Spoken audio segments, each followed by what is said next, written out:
A very warm welcome to all our viewers and welcome to a new edition of Africa Today, our program that brings you all the latest news and events happening inside the Black Continent. My name is Angie Meher. I'll be joining you for today's edition.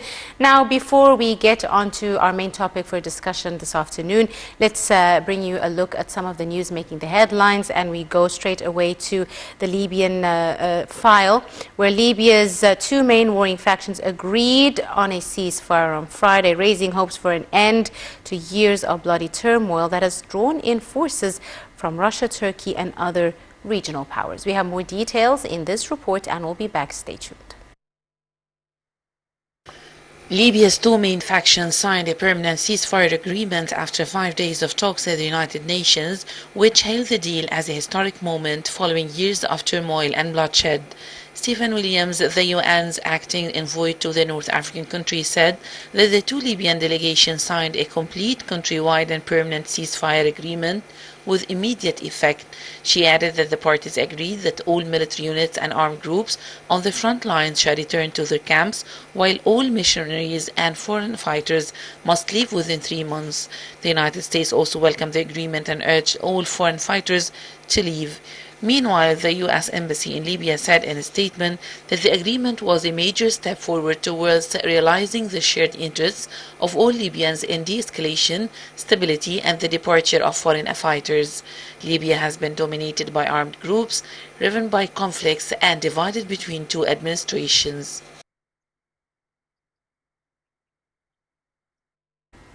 And to bring you more news, the Deputy Chairperson of the African Union Commission, Kwesi Kwartey, said that China has proved itself a true friend of Africa by displaying its continued solidarity with African people in times of challenges. We have the details in this story. The Deputy Chairperson of the African Union, the AU Commission, said that China has proved itself a true friend of Africa by displaying its continued solidarity with African people in times of challenges. He made the remarks during a ceremony organized by Solidarity Donation of anti-COVID-19 equipment from China to AU at the headquarters of the 55-member Pan-African bloc in Ethiopia's capital Addis Ababa, reiterating that China has always been by the side of Africa and African peoples in times of challenges. He has commended China for its continued solidarity and support to the continent during trying times. Handing over the nation to Kwartey in the presence of diplomats and other AU officials, Liu Chai, head of the Chinese mission to the AU, noted that China and Africa have been collaborating and supporting each other since the outbreak of the pandemic. The AU Acting Director of Medical and Health Services said that the donation is very helpful in the fight against the pandemic and also control the spread of the virus within the AU. He noted that most African countries are not capable of producing these equipment and that if they produce, there is no adequate supply. These goods include the oxygen concentrators, ventilators, the face masks, including also the face shields, all these things that are very important in protecting the people from the COVID-19. And the rollout of new World Health Organization WHO approved antigen-based rapid diagnostic tests for the novel coronavirus in Africa will significantly boost the testing capacity of the continent and marks a game changer really in the African continent's fight against the COVID-19. We have more details in this story. The rollout of new World Health Organization approved antigen-based rapid diagnostic tests for the novel coronavirus in Africa will significantly boost testing capacity and marks a game changer in the continent's fight against COVID-19. Many African countries have struggled to test in sufficient numbers to control the pandemic, with only 12 in the region reaching a key threshold of 10 tests per 100,000 people per week during the past month. They have also often often fallen short when compared to other countries of a similar size in a different region. For example, Senegal has significantly boosted its testing capacity, but is testing 14 times less than the Netherlands. Nigeria is testing 11 times less than Brazil. Most countries in the region conduct polymerase chain reaction or PCR tests, the gold standard, which require laboratories, regards and experts limiting COVID-19 testing mostly to large cities. People can wait from 48 hours to more than 10 days for results as they send for laboratory verification.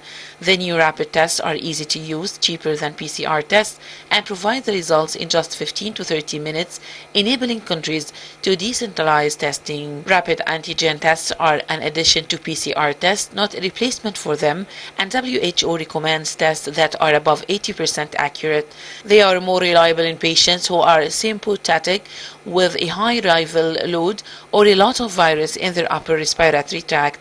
The WHO recommends that rapid antigen tests should be used in 4 scenarios in suspected outbreaks where there is no access to PCR testing, including in remote, hard-to-reach areas, to trace the extent of an outbreak where at least one case is detected through PCR, including in close contact settings such as prisons, among high-risk groups like health workers, and in areas with widespread community transmission. The WHO is working hand-in-hand with countries and partners to prepare for the rollout of the rapid tests by deploying technical experts, deploying a training package, and issuing key guidance document with detailed information on which situation and how to use the tests.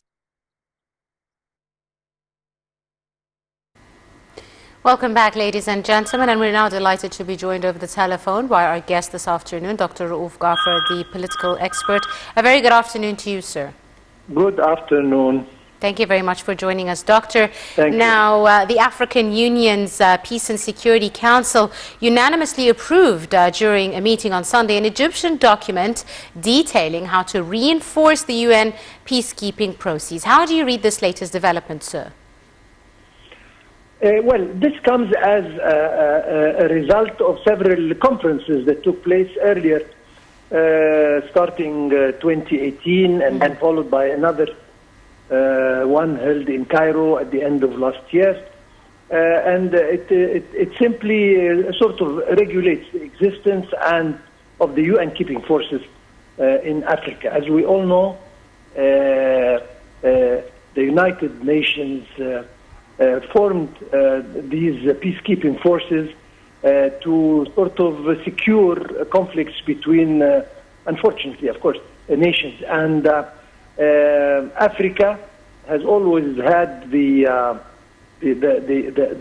biggest number of forces existing. I mean, in Africa now, we have 6 or 7 different missions of the UN keeping forces. But anyway, this document, known as the Cairo Roadmap, was finally adopted and approved by the, as you said, by the Peace and Security Council, the African Peace and Security Council in Addis Ababa the other day.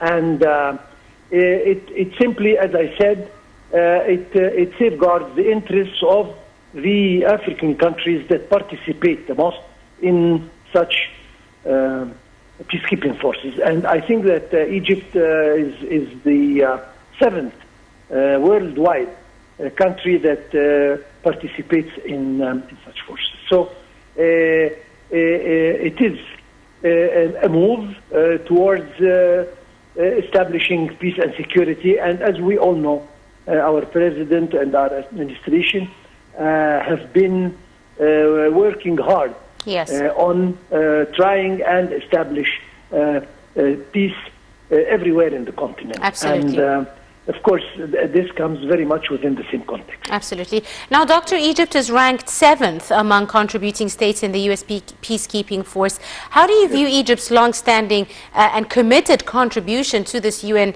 peacekeeping operation in the continent? Well, I mean, Egypt has always been very active as far as the UN is concerned, not only with the peacekeeping forces, but we always had people representing Egypt in all the agencies following, and some of them are even heading major agencies that belong to the United Nations. So it is not strange for Egypt. So as far as peacekeeping forces in Africa.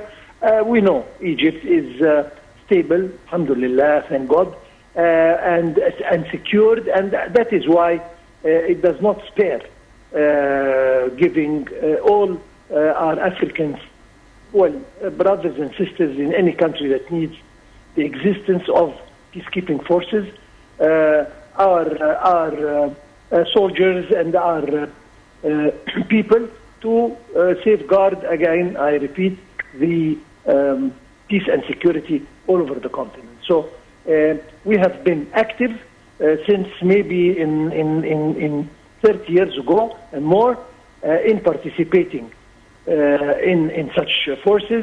And not only in Egypt, mind you, we participate in some forces that, not only in Africa, I'm sorry, but we participated in some of the UN peacekeeping forces in Europe sometimes. Right. So, I mean, we have always been there, and we will still be there. And as I said, this document comes to sort of strengthen the cooperation as far as Egypt and other countries are concerned regarding the peacekeeping forces in Africa. Absolutely. Now, Doctor, since the founding of the United Nations in 1945, and we've just recently seen the Foreign Minister giving an address on the 75th anniversary of the UN, let's talk a bit about how Africa has arguably really undergone some of the most significant or dramatic transformations of any region in the world.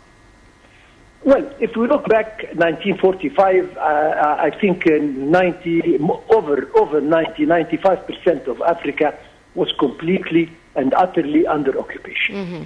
And then the liberation and the independence started in different countries, and mind you, the 1952 revolution in Egypt was leading the independence of most of the African countries, and they helped in achieving this to most of them. So then African countries started joining the United Nations and started being an important part of the world community individually after independence. So each played an important role.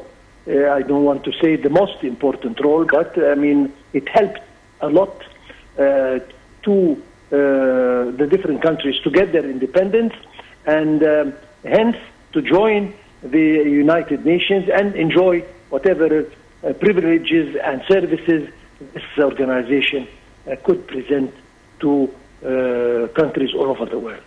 Absolutely. And one final question, if I may, Doctor. How do you see the Egyptian political role in the African continent as a whole, specifically over the last couple of years, also keeping in mind the very active role that Egypt had during its chairmanship of the AU? Well, I mean, before the chairmanship and after the chairmanship, I mean, Egypt has a strategic responsibility towards Africa. We have always been there for them. We have always been ready to help in any way we can. Any other African countries. We have done that repeatedly. We will still do it. And of course, the year that Egypt presided the African Union was a very exceptional year, but we are continuing doing exactly the same towards Africa, even after. So we have always been around, being, if not the, but one of the biggest countries in Africa. And as I said, this is a responsibility, particularly after the excellent comeback to our continent that was led by President Sisi. After a long absence from Africa, we came back and we regained our position that we really earned. Indeed. I'd like to thank you very, very much, Dr. Raouf Ghaffar, our political analyst and our guest for this afternoon. And with that, ladies and gentlemen, we wrap up today's edition of Africa Today. You were in the company of myself, Angie Meher. Many thanks for watching.